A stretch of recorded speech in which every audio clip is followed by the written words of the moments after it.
অনেক রিকোয়েস্টের পর আজ আমি শুরু করতে চলেছি আমাদের অরুণাচল ট্যুরের অভিজ্ঞতার প্রথম পর্ব, অর্থাৎ ডে 1-এর আমাদের যা অভিজ্ঞতা হয়েছিল তা আমি সকলের সাথে ভাগ করে নেব। অনেক যুদ্ধের পর আমরা অবশেষে পৌঁছে গিয়েছিলাম হাওড়া স্টেশন, আর সেখান থেকে 4:05 ট্রেন ধরে, সরাইঘাট ট্রেন ধরে আমরা গৌহাটির দিকে রওনা হয়েছিলাম।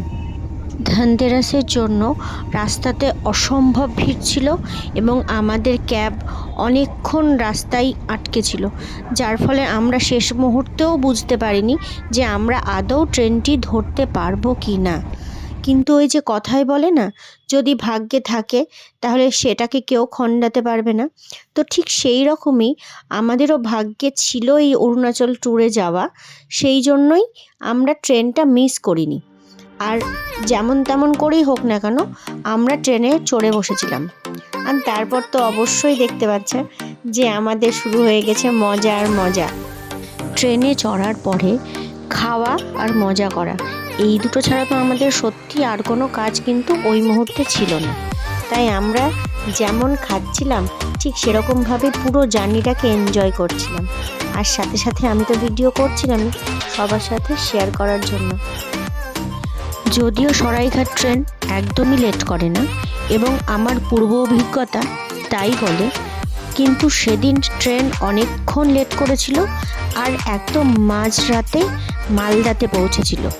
সেজন্য ওই দিন আমার বাড়ি থেকে কেউ দেখা করতে আসতে পারেনি আমার সাথে। মায়ের খুব ইচ্ছে ছিল আমার সাথে দেখা করতে আসার, কিন্তু আমি শেষ পর্যন্ত না করে দিই, যেহেতু অনেক রাত হয়ে গিয়েছিল। আমার আর কি, ট্রেনটা স্টেশনে থামতেই সাথে সাথে আমি মালদা স্টেশনে নেমে পড়ি এবং ঘোরাঘুরি করতে থাকি।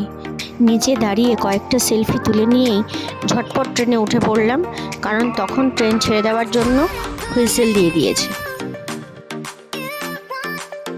মালদা স্টেশন থেকে ট্রেন ছেড়ে দেওয়ার পরই সোজা গিয়ে নিজের জায়গায় বসে পড়লাম এবং রাতের ডিনারটা সেরে ফেললাম।